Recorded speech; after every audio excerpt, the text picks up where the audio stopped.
Men are really in crisis today, and not enough is being done to help them.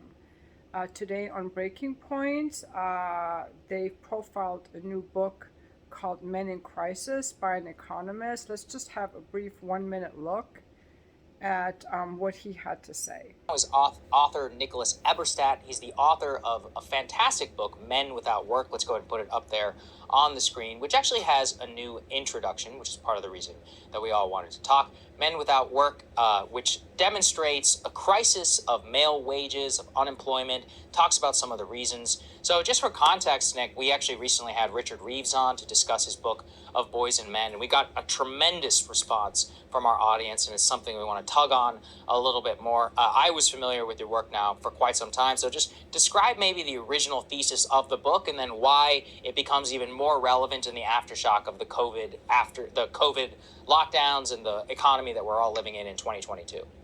Sure. Well, it's a problem that's been hiding in plain sight for almost 2 generations. We've been seeing this previously invisible crisis of the collapse of work for men, mainly driven by an exit from the workforce of prime age men of 25 to 54-year-olds, let's say.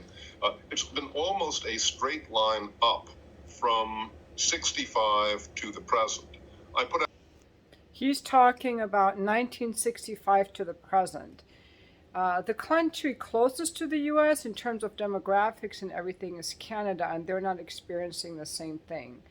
What we have are men in despair. These men who are left out of the workforce are, I think, something like, I forgot now what percentage of them takes pain pills every day.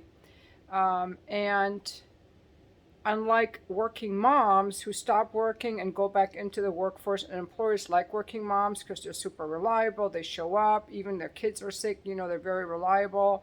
These guys that have checked out of the workforce are typically not doing any chores at home, and in surveys they report they spend the majority of their day watching.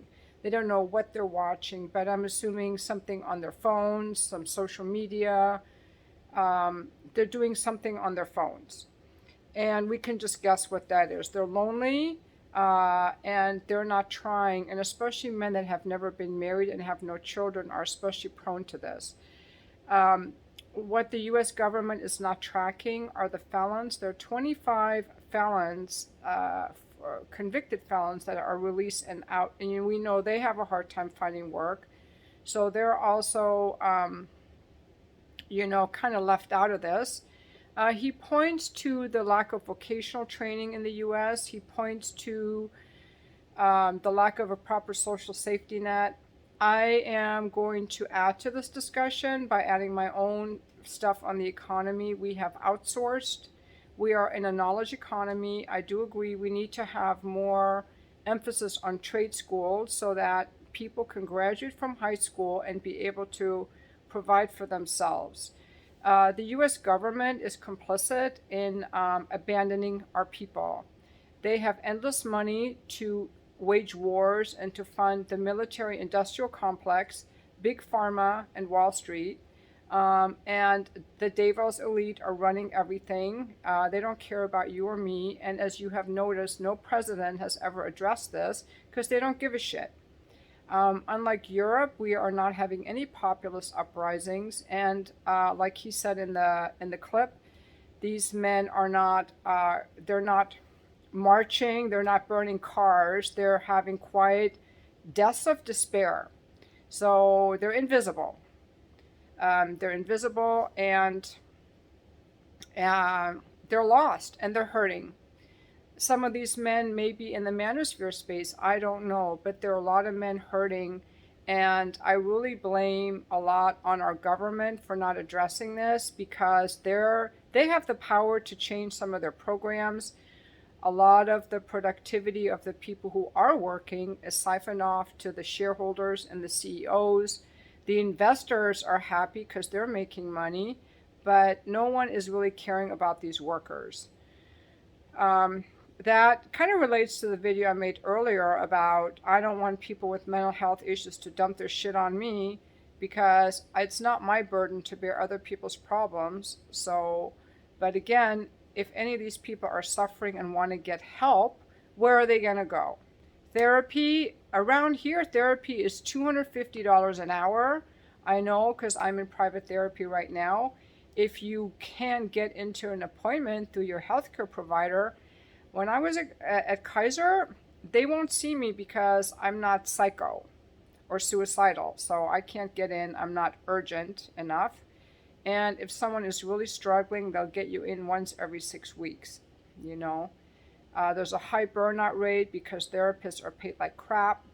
And anyway, I really think that we need to think more about our people and have more jobs that people can do. People need to work to feel self-reliant and to provide for themselves. And the work opportunities are really not that great. There's a breakdown in the family. There are a lot of problems. And, you know, our politicians are not talking about it. They're just sending more money over to Ukraine, a country that we have no interest in, except that we're trying to weaken Russia. I don't want to go off on a tangent here, but the point being that men are in crisis and people are ignoring it. At the same time, you know, there are a lot of good guys out there. Today, I came back, I had stopped briefly at the beach, and I came back to my car, and the truck in front of me had backed up into my car.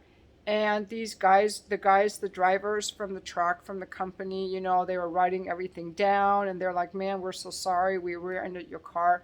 Apparently they can't see behind them with their mirrors, and they don't have a rear camera. They were writing everything down. They were such gentlemen.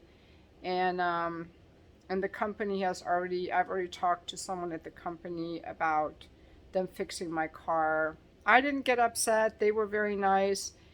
You know, there are a lot of good men out there too, men who work, men who want to contribute. But the problem is that in our society, the way it's set up, a lot of men are falling through the cracks, and my heart goes out to them. And so I don't know what we're going to do about it, but I will link that whole video in the description if you want to check it out. And thank you for watching my video.